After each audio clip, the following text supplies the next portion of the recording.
Ponto de Vista. Apoio Grupo Mendes.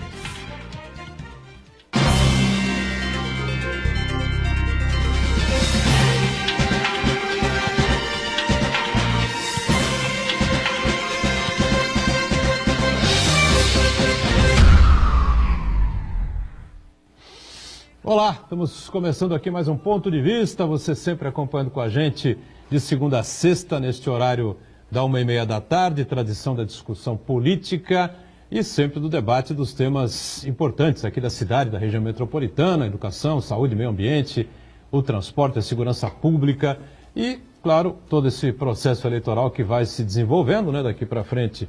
As convenções vão acontecendo, algumas já foram, outras vem agora no final de semana para a presidência da República, para governos estaduais, enfim, não é? E na maioria ainda ficam as dúvidas, né, de quem agora serão os vices, né? O vice de Alckmin, o vice de Ciro, o vice... Bom, do Lula acho que não vai ter vice, né? Não sei como é que o PT vai fazer, né? Com relação a esse tema, o vice lá de Bolsonaro. Enfim, a situação está ainda difícil e confusa com relação a esse tema. Mas as alianças já estão se desenhando aí e a gente, com certeza, a partir de agosto, 15 de agosto, né, vai ter o início do horário na televisão e no rádio. E aí as coisas vão ficar, evidentemente, mais claras para todos nós. Reprise você acompanha sempre de segunda a sexta também, aqui na Santa Cecília TV, a partir das 8 da noite. Professor Iberê Cirna, marketing político, mais uma vez com a gente aqui no Ponto de Vista. Tudo bem aí, né, Iberê? Tudo, é um prazer sempre estar na companhia de vocês para discutir temas interessantíssimos, né? E aqui o nosso Fernando Chagas, cientista político, e mais uma vez comparece e participa conosco. Tudo bem, Chagas? Tudo bem, olá amigos, um abraço aos telespectadores, né? Só complementando o que você falou, Boturão, tá fácil escolher os candidatos à presidência, tá difícil escolher a vice, né? E a vice no Brasil é de suma importância. Pode não ser nos outros países, mas no Brasil a vice é muito importante. Sem dúvida nenhuma, né? O que tem de vice que assume no Brasil é uma coisa impressionante, né? Marcos Santana lá na ponta, atento sempre às redes sociais, sua participação com a gente aqui, as transmissões que fazemos do Ponto de Vista. Tudo certo aí, Santana? Tudo certo, boa tarde a todos, boa tarde especial que nos acompanha ao vivo. Quero convidar você a participar do programa, mandar sua pergunta, crítica, sugestão, pelo Facebook, Ponto de Vista com Edgar Boturão, ou por e-mail, contato@pontodevista.tv.br. O programa também pode ser acompanhado ao vivo pela internet, santaportal.com.br/tv. As edições anteriores ficam disponíveis também na internet, no nosso canal no YouTube e na nossa página no Facebook. E você que nos acompanha na reprise às 20 horas, uma boa noite. Boa noite, e o mantra não vem obtendo muito sucesso, né, nos últimos programas, né? Não temos aí acompanhado fatos assim de grande relevância para o país, né? A República anda meio sossegada, isso não é muito comum nos últimos 3, 4 anos no Brasil, né? Lamentavelmente, era melhor que a coisa caminhasse numa linha mais reta do que a gente vem acompanhando aí. Mas logo, logo você vai ter novidades aí, a Lava Jato vai botar as manguinhas de fora de novo, a Polícia Federal vai para a rua outra vez, aí prender grandes figuras, isso não tenho a menor dúvida, né? Porque o que tem de problema no Brasil é tal história, lancetou, sai pus, né? Ou aquela série, né? Onde mexe aparece. Então, logo, logo teremos muitas novidades, né? Por exemplo, o Ministério do Trabalho não cansa, né, de nos blindar com notícias absolutamente negativas. Aí o ministro que saiu tinha problemas, o ministro que entrou problemas tem, né? O ministro Caio Vieira de Mello foi aí multado em R$46 mil por manter funcionários sem registro na sua fazenda e que já foi autuado por 24 vezes, né? Ou seja, é um ex-desembargador, né? Isso. Mas nesse aí o STF não se meteu, né? Não tentou... Não, aliás, no caso da deputada Cristiane Brasil, né? O STF foi para cima do presidente da República e não permitiu que ela tomasse posse. No caso do ex-desembargador, não foi assim, velho. É a loteria jurídica. Deixaram ele tomar posse, enfim, né? Nós vivemos de uma loteria jurídica. Depende, o algoritmo, né? Depende de quem cai, quem pega, quem fala, quem indicou, que importância tem. Então essa é a brincadeira que eles fazem lá em Brasília. Não existe uma regra, até que cada vez mais a subjetividade e a interpretação da nossa Constituição faz com que isso seja possível. Então, mas é lamentável, né? Você não achar uma pessoa isenta de tiroteios, né, que tenham cometido durante sua carreira. Isso é muito perigoso. Então, e fora que agora meteram fogo em toda a papelada, quer dizer, some com prova e rouba carro, cofre. Isso é o Brasil, né? Não adianta a gente, não é nenhuma novidade, não vai ser a última.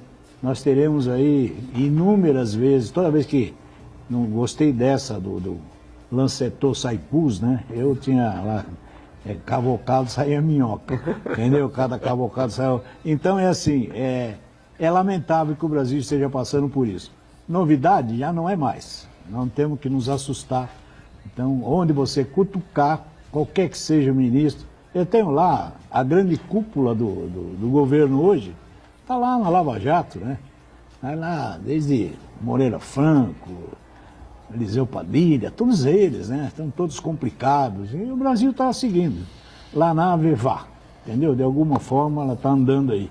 Lamentavelmente, nesse lodaçal ainda, sem nenhuma perspectiva de melhora. Geraldo Alckmin ontem no Roda Viva, o Chagas, levantou a hipótese de que está sendo estudado e debatido pela equipe de governo para se apresentar no horário eleitoral ou não, como uma das metas, né? O fim do Ministério do Trabalho. Não sei se realmente seria... Na realidade, o fim do Ministério do Trabalho vai ser muito difícil. Alguns acabar, ministérios né? ele vai extinguir, deixou claro. Pode haver presidente, né? uma fusão. E, inclusive, poderia ter uma fusão com o Ministério do Trabalho e outro, né? Mas o problema não está aí na fusão. O problema todo está, principalmente no que o Iberê tocou, né? A nossa insegurança jurídica. Sim. Ora, o mesmo tribunal, ora, uma decisão é favorável, ora, a decisão é contrária. Isso afasta investimento. E afastando investimento, logicamente, não gera empregos. Aliás, os empregos estão caindo, ao contrário do que se imaginava, estão caindo substancialmente nesse ano. Já no mês nós estamos em julho, no mês de junho caiu em relação a maio. E a mão de obra não especializada, que mais contratava que a construção civil, é a que tem mais sofrido com o desemprego. Então o problema do emprego... Parou, né, a construção civil? Parou a construção civil. Muito lento, muito garoto. E o maior problema não é ter o ministério ou não ter o ministério. Eu também sou favorável a diminuir o número de ministério. Agora tem que combinar com os russos também, né? Porque todo político, o que ele quer? Ele quer uma pasta para dizer que é sua, né? Agora, o problema do Brasil é realmente falta de segurança jurídica, que acaba afugentando os investimentos não gera emprego, e nós vamos ficar patinando até o novo presidente assumir. Novo presidente assumindo, seja ele quem for, com legitimidade, e apresentar um plano viável para o Brasil, inclusive com as reformas, nem que essas reformas sejam feitas lentamente, aí o Brasil ganha uma nova perspectiva, atrai investimento e vamos ver se pouco a pouco o Brasil volta a crescer e gerar emprego. Mas também, Chagas, eu acho que essa expectativa que a gente tem de mudança do presidente, é lógico que nós temos que esperar. Mas será que nós vamos mudar o Congresso? Não. Será que nós vamos mudar essas negociações? Será que esse presidente vai ter a liberdade de executar o seu plano? Sendo frio, ou ele não. vai ter que depender do balcão de negócio? Ontem no Roda Viva, o Geraldo Alckmin disse foi perguntado a ele exatamente isso, né? Inclusive a questão das alianças, essa coisa toda, do tal do Centrão, essa história toda. O que ele disse uma coisa que eu concordo plenamente, né? O futuro presidente eleito vai ter 55, 60 milhões de votos, né? Ou seja, vai assumir o cargo com uma força popular bastante razoável, né? Que falta esse No governo. dia primeiro, exato, ele citou isso mesmo. O que faltou ao atual presidente, o presidente não tem voto, né? Ele era o vice, mas quem é que votou no vice? Muito pouca gente votou porque o vice era do MDB e era o Michel Temer. Pouquíssimas pessoas votaram na Dilma, no PT e no Lula, né? Mas isso é verdade. E num plano de governo diferente do que está sendo executado. Um plano de governo diferente do que está sendo executado, sem dúvida nenhuma. Pela própria Dilma, né? Quando reassumiu, assumiu pelo segundo mandato. E ele disse o seguinte: no primeiro dia de governo, todas essas reformas, todas, serão encaminhadas ao Congresso Nacional. O presidente, com 60 milhões de votos, ele tem 6, 7 meses para fazer isso. Se não fizer em 6, 7 meses, vai ter que tocar o mandato ali do jeito que der, entendeu? A preocupação que eu tenho é que o Iberê falou, a legitimidade eu também concordo. Qualquer presidente, seja ele quem vencer, aliás, está caminhando de novo para PT e PSDB, né? De novo no segundo turno, os dois. Eu acredito que mais uma vez nós não vamos ter novidade. Embora muitos analistas digam, né, que vai romper essa disputa polarizada entre PT e PSDB. Mas independentemente de quem ganhar, vai ganhar realmente com 55 milhões de votos, 60 milhões de votos, tem legitimidade e tem que fazer essas propostas de reforma. Preocupação que eu tenho que o Congresso vai renovar menos do que 40%. E dependendo dessa renovação, não vai ser nomes novos, não. Novos nomes serão apenas 20%. Os que virão serão filhos de políticos tradicionais, ex-prefeitos e assim por diante. O problema, Chagas, é o seguinte, no Brasil não tem como um presidente, seja lá quem for, que não sente com as oligarquias políticas nesse país, ele vai fazer alguma coisa. Absolutamente nada. Então, se nós olharmos aí o histórico, é o pai, é o avô, é o filho, é o bisavô, são as oligarquias que continuam mandando nesse país. Então, muitas vezes se deposita 50 milhões de votos para um homem que tem um plano de governo e quando ele sentar naquela cadeira, ele vai ter que chamar essas oligarquias. E aí nós não concordamos, nós não votamos, nós não só votos se indicam. Então, essa é a realidade do Brasil. Há uma mudança, sim, renova-se o sonho. Mas eu não acredito muito numa renovação rápida da estrutura que o Brasil vive hoje e das mazelas que nós estamos passando. O grande problema que eu vejo, professor Iberê, é que os políticos e os partidos políticos não têm um programa, não são programáticos. Hoje o que impera no Congresso? As bancadas, né? Até o Mago sempre fala, é a bancada religiosa, é a bancada ruralista e assim por diante. Então as bancadas hoje têm mais força do que os próprios partidos. Sim. E os partidos e os políticos, eles não têm uma direção programática, eles não têm um plano, eles não têm uma ideologia. Esse eu acho que é o grande problema. E as bancadas acabam se sobrepondo aos próprios partidos. Essa é o que eu vejo a dificuldade. Agora, o Brasil está numa situação difícil, a realidade bateu forte e nós vamos ter que tomar uma posição. Eu acho que não tem outro caminho. Continuar do jeito que está, nós vamos cada vez mais se desfazendo como país, como instituição, economicamente, politicamente, socialmente, né?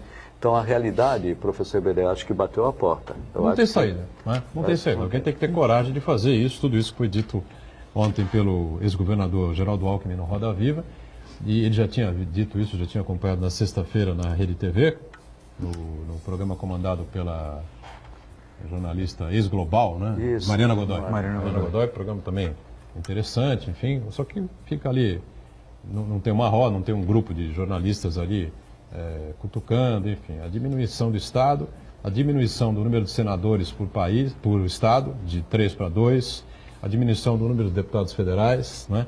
E essa coisa de você, uma coisa colocada ali que é vergonhoso o que acontece no país, né? Colocada por ele, pelo candidato do PSDB. Você tem uma média, né, de aposentadoria no Brasil, a faixa de R$ 1.500, R$ 1.600, né, do trabalhador em geral. E uma média do poder público de aposentadoria na faixa de 25 mil. Quer dizer, é uma coisa insana, né, que joga E quem puxa credibilidade isso, do país no ralo, né? por incrível que pareça, é o judiciário. O poder no judiciário, o legislativo e, por último, o executivo.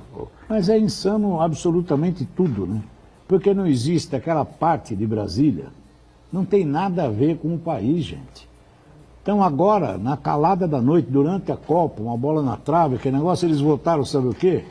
Que assistência médica para os filhos dos congressistas foi estendida até os 33 anos. Então, essa é a realidade. Sabe qual é a assistência médica deles? É o Einstein, é o Sírio Libanês. Isso é vergonhoso. Né? Então, assim, esta coisa, quando você piscar o olho, eles já fizeram. Então, agora, durante a Copa, teve um monte de coisinha Isso aí é jabutis. suprapartidário, né? Diga-se de Isso aí- passagem. Né? É porque é o interesse de todos. A Né? esquerda não fala nada, a Ninguém, direita tá também todo não mundo se se coloca locupleta contra. com isso, gente. Enfim, ninguém bate o pé, ninguém bate contra, não é? Ninguém na verdade pensa no país, ninguém calma pensa lá, né? no Calma Estado. lá, é Calma bom lá pra que nós. vamos ver se a coisa se resolve aí. De novo corporativismo, né? Lógico. Impera. Então, além desse corporativismo dos parlamentares, dos políticos, também tem, acho que o grande desafio do próximo presidente é enfrentar o corporativismo interna corporis, né, vamos dizer assim, né, que isso é uma parcela significativa do funcionalismo, poder judiciário, poder legislativo, nos militares, nas autarquias do governo federal, né, que consomem boa parte do orçamento. Uma parte do orçamento do Brasil é destinada a pagamento de juros e serviços da dívida, outra parte significativa, inclusive no domingo o jornalista Ricardo Boechat, naquele programa Canal Livre, ele citou um levantamento, se eu não me engano, do Instituto Ipsos, que diz que 70%, olha só que coisa absurda, 70% do dinheiro que o governo federal gastou no ano passado foi para pagar pessoal, não só salários, mas também as tais verbas indenizatórias, né? Que é aquela auxílio moradia, auxílio paletó, auxílio livro, que isso aí não conta como salário e acaba também o servidor que recebe, ele não paga imposto de renda sobre isso daí. Então, quer dizer, essa conta, enquanto o futuro presidente não mexer nessas questões que sofrem muita resistência dessas corporações, na Receita Federal, na Polícia Federal, no Ministério Público, no Supremo Tribunal Federal e assim por diante, no INSS e assim por diante, enquanto não enfrentar essas pequenas corporações, o Brasil não vai conseguir fechar essa conta, fechar o seu orçamento. Isso foi também colocado ontem na Roda Viva, né? Aliás, ninguém perguntou, não é? O Geraldo Alckmin disse isso claramente, né? Que vai mexer nisso, vai enfrentar essas corporações todas que tomam o dinheiro público assim de uma maneira exagerada, como o Santana colocou aí. Enfim, é curioso porque são propostas corajosas, duras, não é? Medidas duras que ele se propõe a fazer.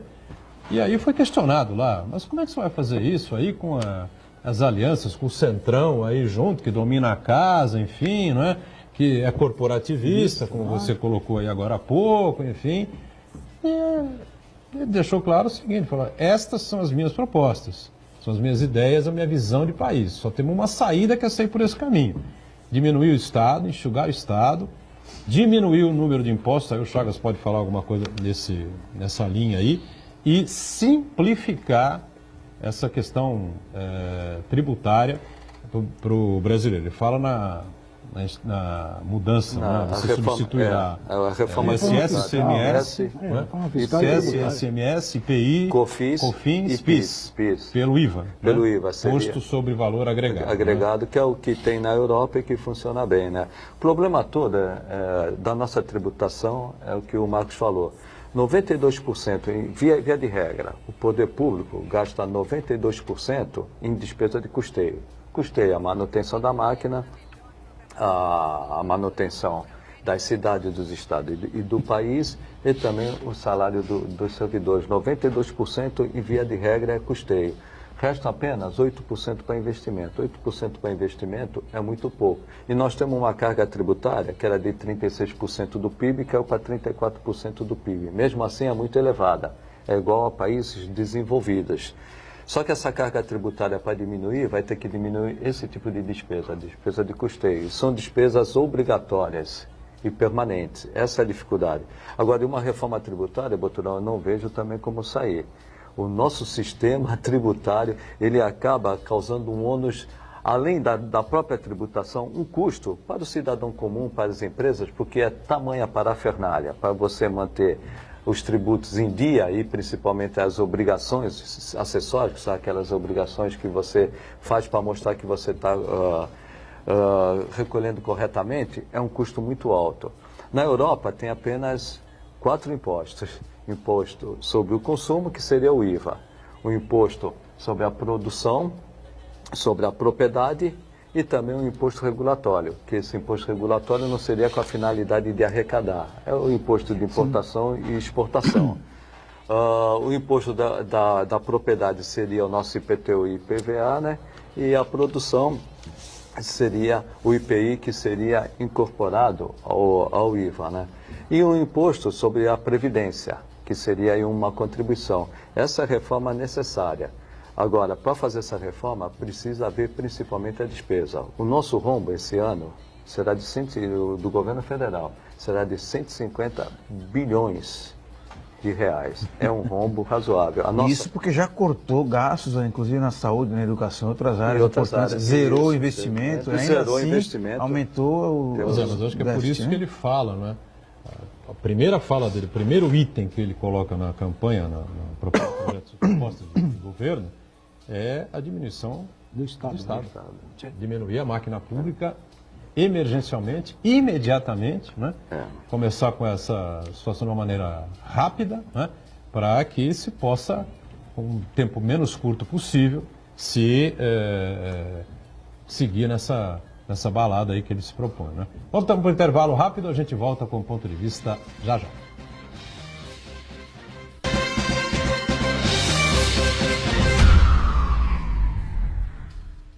Existe um lugar em Santos onde você encontra os empreendimentos mais fascinantes da região. Um lugar amplo, aconchegante, feito para oferecer o melhor atendimento para você. Um lugar que reúne as melhores opções residenciais e comerciais nos bairros mais nobres de Santos. Um lugar que a gente nem precisava dizer, porque você já sabe. Central de Vendas Grupo Mendes, Rua Guaiaó 55, Aparecida. Venha fechar um bom negócio para abrir as portas do seu novo lugar.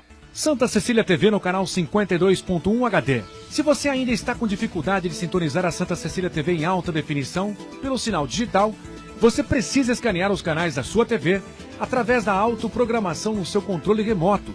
É bem simples e você sintoniza os nossos programas com qualidade digital, de imagem e som, sem pagar nada por isso. Santa Cecília TV 52.1. Escaneie e sintonize a maior programação regional da sua TV em alta definição.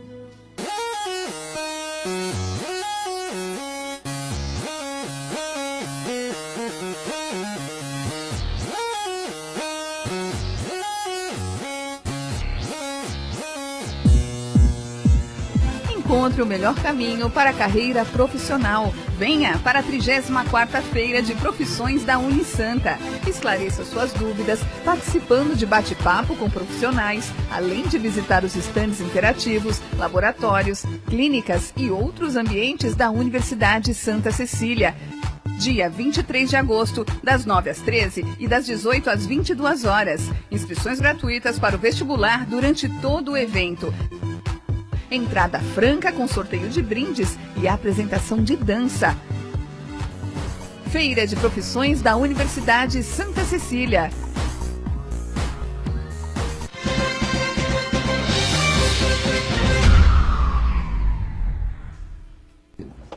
E volta a sequência aqui do ponto de vista com o nosso Iberê Cirna, o Santana, Nana Ponto, Chagas, enfim, e a gente discutindo aí processo eleitoral que está deflagrado no Brasil. A gente falou depois da Copa do Mundo, só ia dar eleição, né? Só vai dar eleição e campanha eleitoral. Bom, voltando aí ao Roda Viva de ontem, né?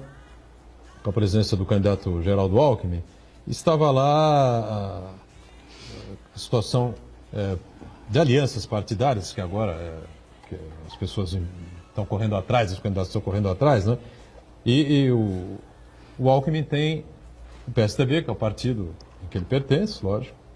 O Democratas, eu disse aqui 1 milhão de vezes que o DEM ia fechar com o PSDB, hein?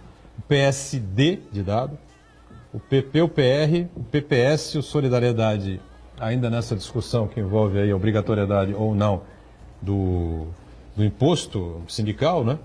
E que ele disse ontem que não vai rever isso, que na gestão dele, se for o presidente, a obrigatoriedade vai continuar não existindo. Eu não sei como é que fica o Paulinho da Força nessa situação. O Paulinho já conversou e disse que vai voltar para o Centrão, né? Até porque ele saindo do Centrão, ele teria pouca força, né? Ele vai acompanhar. Vai acompanhar. Apesar dessa situação, né? Solidariedade, PV, PTB e o PRB, tá certo? E aí agora a situação, como eu disse na abertura, todos correndo atrás de um vice, né? Ou de uma vice, no caso do Bolsonaro, correndo atrás da Janaína Pascoal, aquela advogada que se notabilizou por ser autora do impeachment contra a ex-presidente Dilma. Lembra-se bem, né? Com o advogado o Miguel Reale. Miguel Reale, não é? Miguel Reale Júnior, né? Isso. E a possibilidade do empresário Josué Gomes, né, filho do ex-presidente José Alencar, ser o vice, né, na chapa do Geraldo Alckmin. Ele foi indicado, o Centrão todo concordou plenamente, enfim. Ele está afiliado ao PR. Ele está afiliado ao PR. Houve uma conversa, né, me parece ontem à tarde, entre os dois, e nem sim nem não, né? O empresário Josué deixou a coisa ainda passar um pouquinho de tempo, aberto, né? Passar um pouquinho de tempo, enfim, né? Porque, afinal de contas, Zé Alencar e ele mesmo, né? Pai e filho, na verdade, tinha uma relação muito próxima com o ex-presidente Lula. Não só política, até como familiar. Isso. Né? A família se dava muito bem, se Mas, entendia por outro muito bem, lado, enfim, né? o Josué essa tem... dúvida aí, né? O Josué é um empresário, né? É de uma grande empresa de Minas Gerais. Coteminas, né? Coteminas, né? E ele tem interesse em um governo mais dinâmico, mais capitalista do que um governo mais estatizante. Ele prefere intimamente o Josué, como o pai também já pensava, embora tivesse feito uma boa aliança com o governo Lula. Eu só esqueci de um detalhe, viu, Choque? Segundo a jornalista, me falha o nome agora, da Globo News, Sadi, né? André Sadi, né?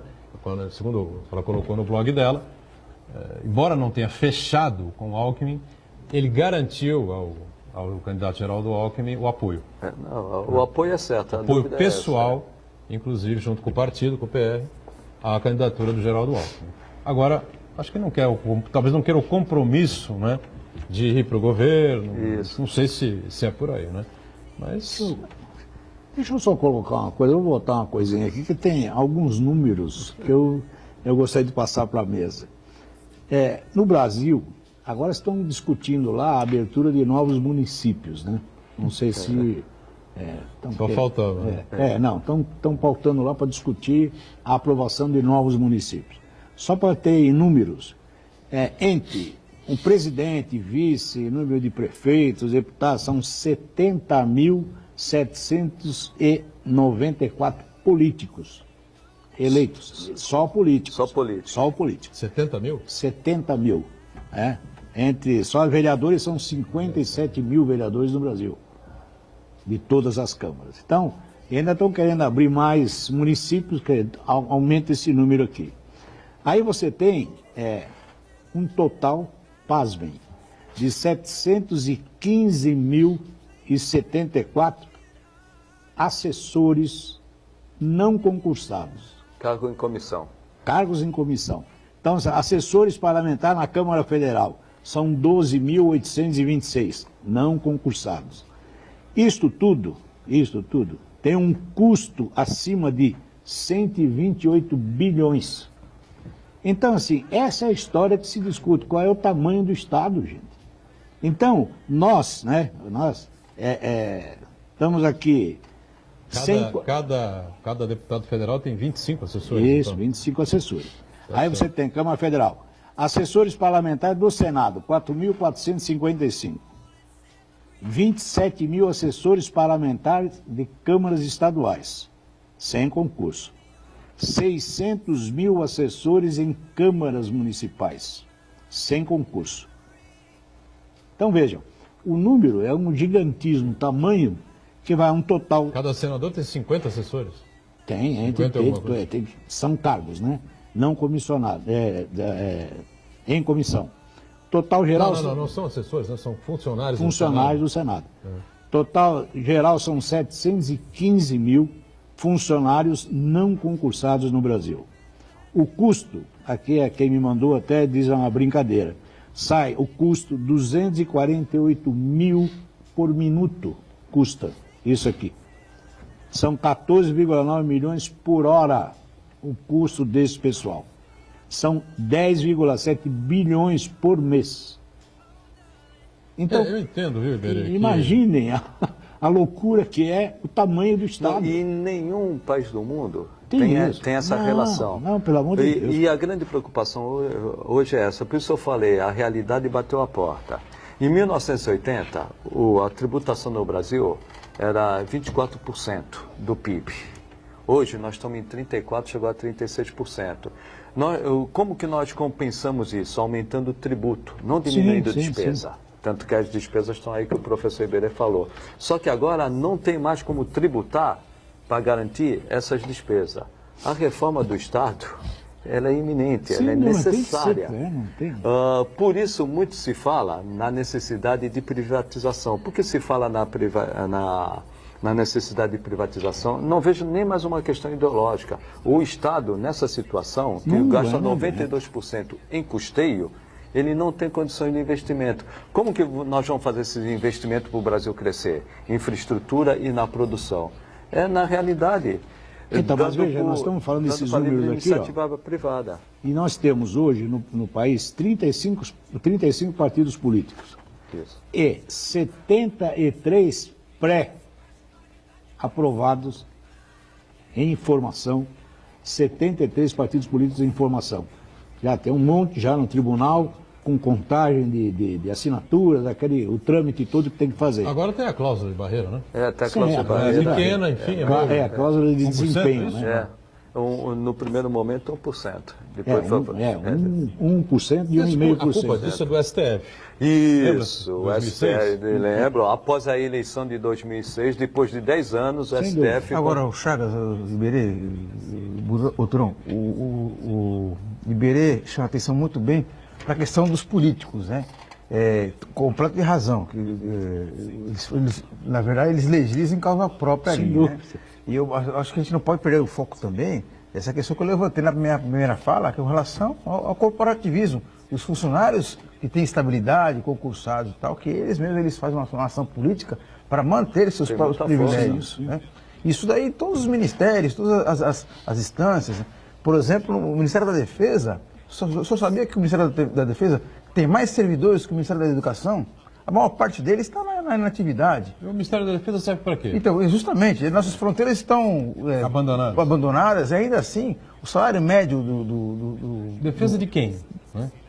O salário médio é de R$25 mil por mês. Existe general do alta patente que ganha R$35 mil por mês. Né? Quer dizer, qual que é o custo-benefício disso daí para a população? Sem falar em outros cargos, por exemplo, os promotores estão reivindicando que toda vez que eles forem viajar, entre aspas, a trabalho, que eles viajem exclusivamente em classe executiva. E quem que vai pagar essa conta? Você, nosso dinheiro, né? Que é outro ponto, auxílio moradia. Sim. Que o ministro sentou em cima do processo, deu a liminar, sentou em cima do processo para não se discutir, o ministro do STF, né? Para não discutir o auxílio moradia. Quando se fala na reforma da Previdência, não vou entrar no mérito se é certo ou errado, não se fala em reforma da Previdência incluindo os militares. Não. Nisso ninguém toca, Marco. Estou dizendo se é certo ou errado, mas no mínimo devia se discutir se a reforma da Previdência é necessária para todo cidadão, por que também não discutir em relação aos militares? Mas isso as pensões das filhas, dos militares. Isso dificilmente é isso tocado. Agora continua. Agora não. A Previdência, não mais, né? Não, só a Previdência. A Previdência é que eles querem uma Previdência em separado. Então isso tudo tem que ser discutido. A preocupação que eu tenho é se o candidato, o professor Iberê, que é especialista em marketing, ele for falar a verdade para o telespectador, se ele vai conseguir esse voto. Não, essas duas coisas, candidato e verdade, não junta mais, não dá mais liga. Porque ele vai continuar. O que o Marcos está levantando aí, esse corporativismo, é um belíssimo discurso de candidato para aquela categoria, que é reprodutor de voto. Então ele vai lá naquele ministério, será que lá, ele nunca vai dizer para ele, olha gente, agora vocês ganham demais, entendeu? E se eleito eu vou propor. Não. Eu falo, vocês ganham pouco, viu gente? O cara está lá com 30... O respeitar é o direito adquirido, né? Os direitos adquiridos. Vote em mim que eu garanto. Então, assim, essa coisa de resolver o país, disso tudo que nós estamos falando, não vejo, vejo intenção, mas não vejo... Eu não senti muito isso no discurso do candidato Geraldo Alckmin, não, viu? Quando ele coloca da injustiça que existe entre o poder público, a aposentadoria do poder público em relação a aposentadoria, R$ 1.500, R$ 1.600 para aposentadoria em geral, 25 mil para aposentadoria mas, Boturão, em média do poder. Mas vamos pensar, nenhum político, nenhum ser de média interpretação jurídica entende essa diferença. Mas você Só alguma que- vez viu um candidato à presidência da República dizer isso? Não, tudo bem, mas ele pode dizer, mas ele tem que sentar na cadeira. Difícil o E cidadão ele depende de quem? agredir, não é? Algo que está Tá. consolidado, estabilizado Tá. no funcionalismo público, municipal, Tá bom, estadual, federal. tá bom. Não é uma coisa muito comum, né? Não, então, mas é uma coisa assim, é uma bravata que não depende exclusivamente da caneta dele. E vai depender do quê? Daqueles outros que estão quietinhos, em férias, aquele que está Calma atrás do lá, você tá balcão. falando, calma lá? entendeu? O calma lá. Ele vai lá com a proposta, vai acontecer o quê? A mesma negociata que acontece em qualquer governo. A mesma coisa, desde que você quiser. Então, estas coisas é assim, o sistema propicia essa discussão. Então, falar hoje no Brasil, tudo bem, não estou desconfiando dele, não, da boa intenção dele. Não é isso. Agora, só que nós temos que entender que entre eu estar discussando, e ele tem essa consciência, entendeu? Ele está discussando e ele está jogando a bomba para o lado de lá. O que o Alckmin tem de positivo, e que para as corporações é negativo, é que o Estado de São Paulo é um dos poucos que não quebrou, é um dos poucos que ainda paga salário. Foi outra coisa que ele Então, ressaltou. né? o Estado de São Paulo, ele tem um equilíbrio orçamentário que pouquíssimos estados... Mas eu pergunto, mas a realidade brasileira dos estados é a mesma? Não, é completamente Vai lá diferente. falar para o Sarney lá na terra dele? Completamente. Não, gente, completamente diferente. 2/3 dos estados estão com sérias dificuldades orçamentárias e mais cedo ou mais O tarde... Estado, né? O Estado. O Estado. Não as oligarquias. O Estado. O Estado. O Estado. 2/3 dos estados brasileiros, alguns já deixaram de pagar salário, estão pagando salário atrasado, e outros vão começar a deixar de pagar salário ou pagar salário atrasado. O grande problema disso tudo, quando eu digo que a realidade bateu, hoje a dívida do Brasil, quando o Marcos fala em pagamento da dívida pública, a dívida pública é consequência disso.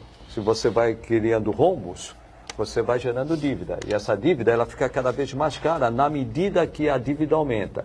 Hoje a dívida no Brasil está 76% do PIB. Sim. Vai chegar no fim do ano 80%. Se não fizer nada, não acontecer nada, no fim do ano de 2019... Passa 100%. Não, já vai 86%. Aí o Brasil perde toda a credibilidade de investir porque caminha para a insolvência. Lógico, Isso foi dito também pelo candidato ontem, Geraldo Alckmin, ontem no programa Roda Viva, né, na TV Cultura. Eu acho o seguinte, eu acho que alguns partidos, né, esses chamados partidos do Centrão, aí, que para muitos controla o Congresso Nacional, eu acho que eles chegaram à mesma conclusão que o Chagas está colocando aqui. Chegamos no limite. Entendeu? Não dá mais para dar um passo para frente e um passo para trás. Agora vamos fazer o seguinte, vamos corrigir a quem frase, é que vai mexer nisso? Vamos corrigir. O povo brasileiro chegou no limite. Eles não. no limite. Ele não, eles também. Mas vai sobrar para eles também, beleza? Vai sobrando, entendeu? Porque a coisa vai explodir de tal maneira, ou já está explodindo de tal maneira. Se a dívida continuar assim, o atraso de salário... É inevitável. É inevitável. Sim, agora, essa equação, esse resultado da dívida explosiva, se por um lado também o resultado do gasto do governo, né, todos esses privilégios que a gente relacionou, e também não há falta de uma cobrança efetiva de tributos de onde deve ser cobrado, né? Tem muita sonegação ainda. O Brasil, além da sonegação, Edgar, ao longo dos últimos 16, 20 anos, o Brasil, Fernando Henrique, Lula, Dilma, praticaram uma política indiscriminada de benefícios fiscais, né? Desonerações, financiamento camarada, né? Que o Eduardo Genetti, um filósofo, ele costuma dizer que o Brasil é o capitalismo de compadrio, que na verdade o empresário brasileiro ele não se modernizou, ele não se adequou aos novos tempos, então uma boa parte dos empresários, tem aquele empresário que ainda assim amassa o barro ali e tenta viabilizar o seu negócio, mas uma boa parte significativa dos empresários e só consegue manter o seu negócio porque quem resgata o vermelho do negócio dele é o governo. Ele vai fechar as contas no governo, então ele chama sempre o governo para pagar a conta, né? Através de financiamentos, de perdão de dívida, de refis, inclusive, e subsídios. Existem empresários que são viciados em refis. Eles vão lá, ficam devendo dezenas, centenas de milhares de reais. E quando não e tem aí vai mais, lá Marcos, parcela. eles arrumam um perdão. Exatamente. Aí paga uma parcela e aí deixa acumular de novo. Aí vai lá, refis novamente. Quer dizer, Mas agora não pode o empresário investir no candidato? Não, hoje não. Tá Hoje proibido. não. Hoje eu quero que faça essa conta... Por dentro. Faça essa conta oficial. A última eleição de Dona Dilma e do seu Aécio... Não, mas lá podia. Ela gastou, e ele 300 também, milhões. 342 milhões. Hoje a limitação é de 70 milhões. Você acredita em Pinóquio? O que você acredita? Isso assim, não vai ter. Por dentro não 70, vai ter. Sim. Aí não vai ter caixa 2, não vai ter empresário, não vai... Não, antes podia você declarar e fazer a doação que você queria. Você, com o dinheiro do empresário, fazer o que quisesse. Dilma, Lula, Aécio, sei lá, entendeu? Hoje não pode. Hoje não. Por dentro não. Por dentro não pode mesmo. É a mesma coisa, o presidente ficou de vetar o autofinanciamento das campanhas. Não, mas o empresário está meio arredio aí. Então, não é assim que vocês falam, não. E tem muita gente também temerosa de uma Lava-Jato, né? Muita gente, pô. Mas ela vai veja, investir no candidato lá por fora, não sei o que, dali a 15 dias aparece o nome do cara lá. As grandes fortunas, a gente sabe onde está. Esse oligopólio aí é gozado que o presidente não vetou a história do autofinanciamento em 10%. Lembra disso, Marcos? Não, só pode 10%. Aí aquele o candidato do todo, MDB é com dinheiro próprio. Com dinheiro próprio. Tese. Quem tem dinheiro? Não somos nós, viu? Quem o tem risco hoje é muito grande, viu? O risco hoje é muito grande. Agora, só resgatando rapidamente o que o Marcos falou, né?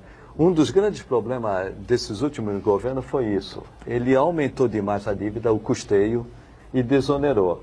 Quando ele tentou reonerar, ele não conseguiu. Até por uma questão jurídica que alguns entendem que no ano em que vai aumentar, que é feita a reoneração, ele não pode aumentar, só no ano seguinte, é o princípio da anterioridade. Então, se você tentar onerar aquilo que foi desonerado desse ano, não pode, só no ano que vem.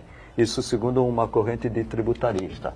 E mesmo que consiga esse ano, tem os lobbies que você falou, muito forte, que impede que muitos dos setores que foram desonerados entrem nessa oneração. Sim. Mas aumentou substancialmente a dívida do Brasil por causa disso. O que você está falando é a indústria automobilística. Né? A pretexto de gerar emprego, de movimentar a economia. O mesmo carro que é feito no Brasil, que é feito em outros países, não estou falando da Alemanha, estou falando do México, da Argentina, do Chile. No México, do Chile. O mesmo carro no Brasil custa mais do que o dobro. Quer dizer, e não são tributos, não. É o custo da operação no Brasil, que ele é ineficiente e acaba onerando o cliente final brasileiro. Um intervalo mais, voltamos daqui a pouquinho na sequência do Ponto de Vista, em instantes.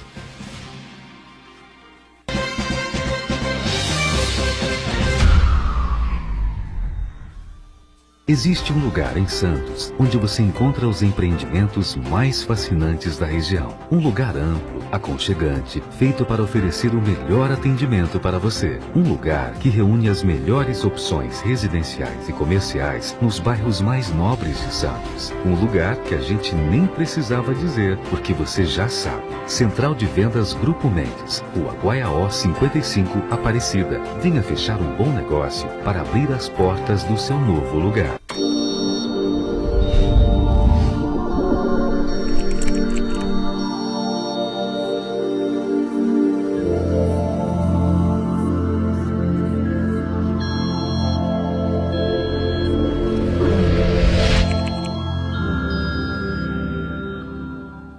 Dia 25 de julho é dia de São Cristóvão, o padroeiro dos motoristas.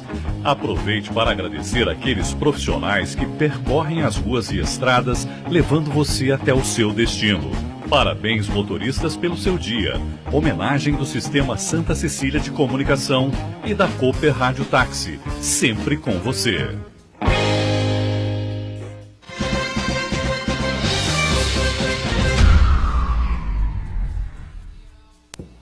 Muito bem, a gente volta aqui com o Ponto de Vista e muito se discute, muito se debate aqui as dificuldade financeira, porque passa aqui a cidade, a região metropolitana, enfim, não é? Problemas de desemprego no Polo Industrial de Cubatão, problema de desemprego também, emprego direto, né, no Porto de Santos, enfim, o Porto movimenta hoje fantasticamente mais do que antigamente, né, mas o número de trabalhadores, ensacadores, estivadores, administração, essa coisa toda diminuiu brutalmente nos últimos 10, 15 anos, isso indiscutivelmente, né. Os prestadores de serviço cresceram, e cresceram muito, tivemos um programa sobre isso recentemente, o Leopoldo esteve com a gente aqui, falamos bastante sobre a empregabilidade do Porto, né, sobre os negócios que se geram no Porto, que são infindáveis, né, indiscutivelmente. Mas o centro de Santos sofreu muito, né, e continua sofrendo. Agora vai fechar aquele shopping popular ali que tem vazão, ali tem passagem entre a Amador Bueno e a Avenida Rua Amador Bueno e a Avenida São Francisco, né? Há 2 anos atrás tínhamos 80 lojas, né? 80 boxes, né? Com os comerciantes trabalhando comércio ali. Comércio temporário. Né? E aí houve uma dificuldade, não sei se foi isso que aconteceu, porque hoje são 40, né? 40 e poucos, né? Quase metade do que tínhamos há 3, 4 anos atrás. E aí o proprietário do imóvel resolveu vender. Aí os comerciantes não tinham possibilidade de adquirir o imóvel, não é? De maneira nenhuma. São pessoas que têm uma renda... comércio temporário. Venda de roupa, essa coisa toda, tênis, tecnologia, tênis. Pequenos serviços. Pequenos serviços. Exatamente isso, né? Mas movimentava ali, né? Movimentava. Gente, né? Sem dúvida nenhuma. Tem sempre emprego para alguém, essa coisa toda, né? E agora, lamentavelmente, foi vendido o imóvel, né? Não sei se lamentavelmente ou não, vamos ver o que vem por aí, né? Que tipo de investimento vai ser feito ali, o que vai ser feito naquele local, né?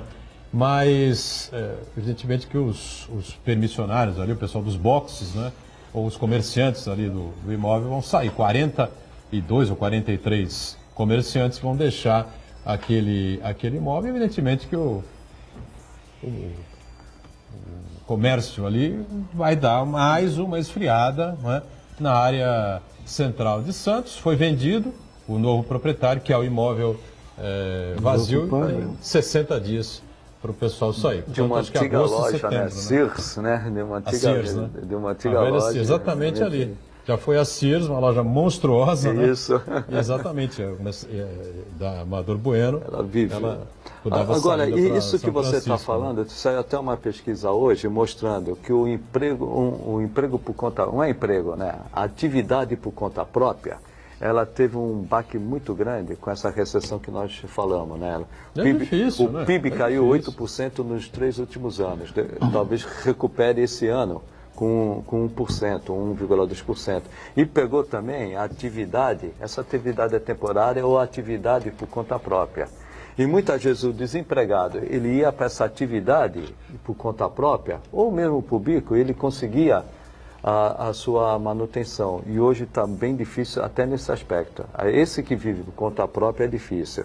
E alguns desses que saíram, né, do comércio temporário, dessa antiga Sears, eles vão mudar, eles vão mudar para outro comércio, para outro local que tenha comércio temporário, mas não são todos, né? Essa situação do Brasil é que pegou indiscriminadamente o trabalhador, aquele que vivia de bico, aquele que vivia por conta própria, né? E é o que eu digo, depende, professor Iberê, de investimento, de readquirir a credibilidade no Brasil para investir, para gerar produção, e gerar consumo e gerar emprego. Essa é a consequência da marolinha. Da marolinha, isso! A marolinha. A marolinha não passa, parece que é uma tsunami. Ela veio com efeito retardado, mas pegou em 8% do PIB do Brasil. Isso atingiu principalmente os municípios. Os municípios tiveram uma queda acentuada em suas arrecadações. O município de Santos, ele ainda tem uma arrecadação própria. Agora, 75% dos municípios vivem de repasse da União e dos estados. Os estados quebrados, a União com déficit, os municípios que dependem praticamente dessas transferências passaram por uma situação... Então, e o curioso é que eu falei no bloco anterior, e está aí uma briga para abrir mais municípios. Quer dizer, é um tiro no pé. O Brasil é meio paradoxal em algumas medidas dele, aí que não tem. Chega, né? Você tem. Mas está lá discutindo. 5.600 e poucos municípios. Calma lá, de muito bom tamanho. Mas lá no Calma Lá estão discutindo. Dá só um exemplo nosso aqui. Se o Guarujá criar um município de Vicente de Carvalho, o município de Vicente de Carvalho, se for criado, fica com ISS. E o Guarujá Ou seja, vai fica ser com o um município IPTU. rico. E um fica com o IPTU, outro fica com o ISS. E as despesas aumentam. Sem dúvida. Aí o município. E não só para o município, para o Estado também. Que Sim. tem que definir fórum. Não, aí né? tu vai ter uma nova Câmara, Uma nova tu vai Câmara. ter novos números de funcionários e assim por diante. Aí você diminui a Prefeitura de Guarujá, que vai viver com o IPTU. Um vai viver com o IPTU, vai precisar do FPM e vai precisar do IPM. E o Vicente de Carvalho vai ter que construir uma nova estrutura, não vai conseguir. Então, mas você quebra os dois. Mas essa é a visão de que o único que fabrica o dinheiro, como é o Estado, então vai enfiando tudo lá, nós pagamos. Você entendeu? Então tanto isso faz, tem aqui, eu freio, né? acabei de ler aqui, 70 mil políticos. Cargos. Você vai abrir município, vai para quando? Mais Quantos isso, vereadores, mais assessores, mais isso, mais o isso. próprio executivo. Né? Por isso, hoje, abrir um novo município, conseguir emancipação, estou dando exemplo aqui, mas tem vários. Tem vários. Eu dou um exemplo concreto que isso vai ocorrer. Mas isso aí tem um cunho político embutido nisso.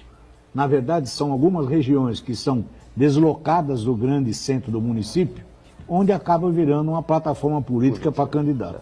Ontem nós recebemos o Fábio Ferraz aqui, secretário de Saúde aqui do município de Santos, e ele deixou bem claro que não há mais alternativa, não é?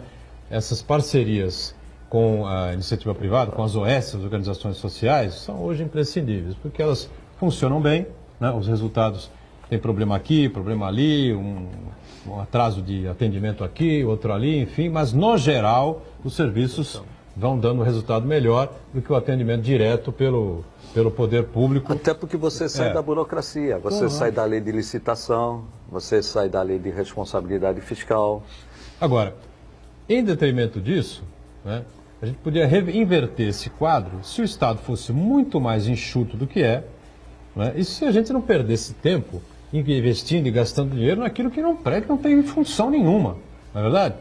O Estado tem que focar em educação, saúde pública, segurança pública, assistência social, e infraestrutura, claro, habitação, município, essa coisa toda, habitação também, não é isso? Que acabou, não é isso? Nós não fazemos nada direito no Brasil. Volta aquilo, né? Não tem mais dinheiro para o Estado sustentar toda essa situação. Não há mais dinheiro, o problema está todo aí.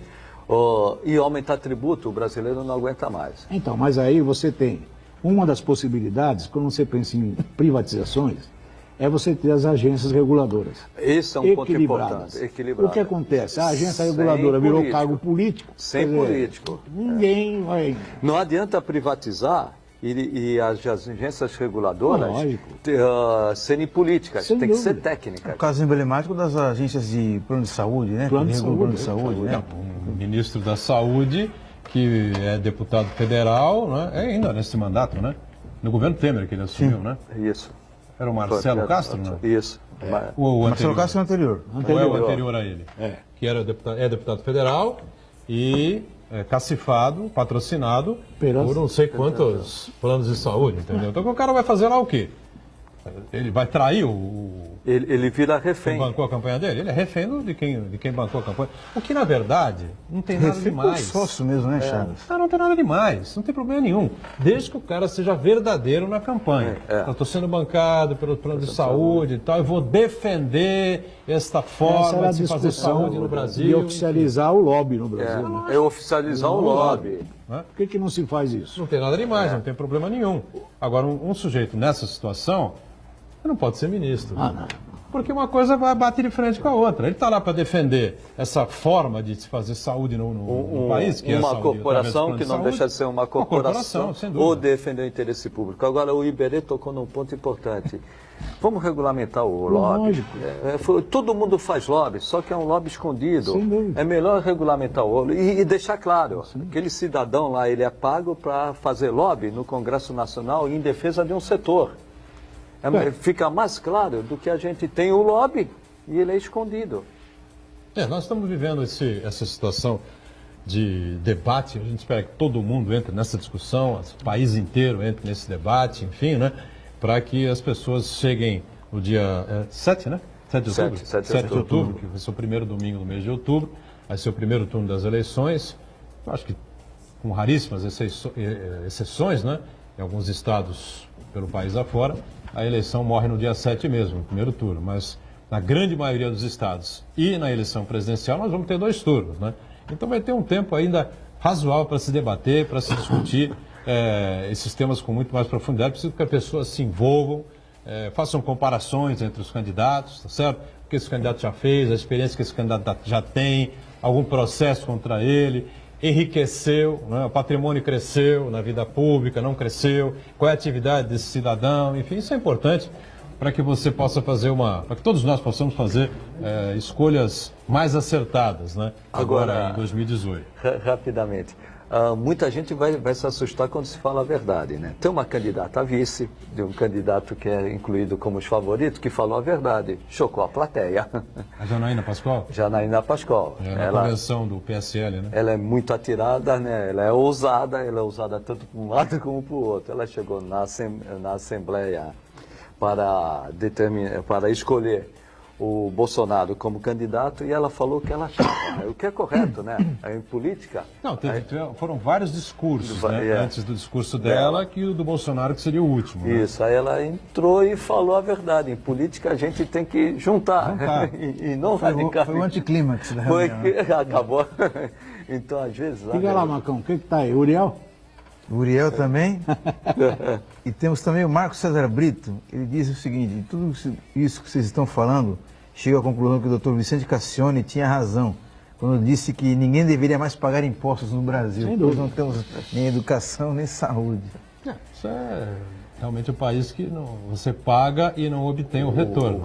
Né? E países que têm uma carga tributária muito mais alta que a nossa, só que você não paga segurança pública, seu prédio, seu condomínio, educação. Não paga segurança para o seu bairro, nada disso, educação, saúde, enfim, tudo de bom nível. Aqui você paga uma alta carga tributária, como já falei, 34% do PIB, mas você tem que ter o segurança particular, você tem que ter um plano de saúde, você tem que ir para a escola particular e assim por diante. Esse é o grande drama, né? Na Europa, a carga tributária da Itália está em 37%. Lá você paga o tributo, mas você tem o retorno do Estado. O problema aqui é isso, essa relação. A gente paga muito tributo de um país desenvolvido, como os países da Europa, e eles reclamam. Vai para a Itália, os caras reclamam. Que o país nós não temos uma contraprestação. O país é aquilo, mas então, pega pelo mundo afora. Se esses números que eu acabei de ler aqui, se existe algum país... Não tem essa relação. Nos Estados Unidos. Não tem. Não. É só aqui, pô. Diga, Santana. E o Uriel Vilas Boas, ele disse que 90% dos deputados são candidatos à reeleição.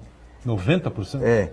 Com as restrições ao financiamento de campanha, pouco será renovado no Congresso. Lógico, concordo. Quem tem mandato, tem mídia, exatamente. Leva vantagem. Né? E por que não se discutir de uma vez por todas o tal parlamentarismo? Por que não se discutir um reestudo da Constituinte? Fazer uma Constituinte, perdão. Porque essa Constituição, ela ficou, de uma certa forma, mesclada, né? Entre a saída do regime militar, misturado, entendeu? Com a ânsia de direitos sociais. Um momento histórico levou a isso. Por que não se discute isso? Então, eu acho que ele está certinho aí. Discutir até o sistema, se quiser. Uma nova Constituinte, lógico, que seria convocada sem a participação dos deputados, dos parlamentares, enfim, evidentemente que você não pode discutir algo que vá contra o seu mandato, contra a sua possibilidade de reeleição. Tiro no pé, ninguém dá. Porque inventam uma série de coisas, né? Mexeram aí no processo eleitoral, encurtaram a campanha eleitoral, eu acho um equívoco, enfim. Você podia fazer uma campanha mais longa, uma discussão muito maior e tal no país, e até chegar num funil aí com 2 candidatos. Claro, no segundo turno você chegaria com 2 candidatos. Só que o primeiro turno podia ser antecipado, a discussão devia ser muito maior, a reforma eleitoral, mais conteúdo, enfim, né? A reforma eleitoral foi para manter quem lá está. A Lava Jato assustou os políticos que lá estão. Então eles fizeram uma reforma eleitoral para beneficiar aqueles que estão. Realmente novo, não chegam a 20% que vão entrar nesse Congresso. Esse Congresso vai ser a menor renovação desde a redemocratização do país. Disso eu não tenho dúvida. Isso se não forem filhos, né? Das oligarquias. Filhos, Pode trocar o nome também, né? ex-prefeitos, políticos que estão voltando e assim por diante. A renovação vai ser muito pequena e volta de novo, né? Nós vamos ter que negociar com esse Congresso. Sem dúvida. Pois é. Bom, a gente vai continuar aqui sempre discutindo e debatendo aí essa questão do processo eleitoral que vai se seguir até o dia 7 de outubro. Aí vamos ver o que vai acontecer nas urnas, né? E PT contra PSDB no segundo turno. Eu já banquei aqui isso, né? Já falei aqui que ia dar isso. Mas o Chagas agora concordando comigo aqui, tudo leva a crer que vai acontecer de novo, né? Bom, vamos fechando aqui. Obrigado, Iberê, ao Chagas, Marcos Santana sempre conosco. A gente com você de segunda a sexta, programa ao vivo aqui na Santa Cecília TV, à 1h30 da tarde, a reprise do Ponto de Vista às 8 da noite. Obrigado, gente.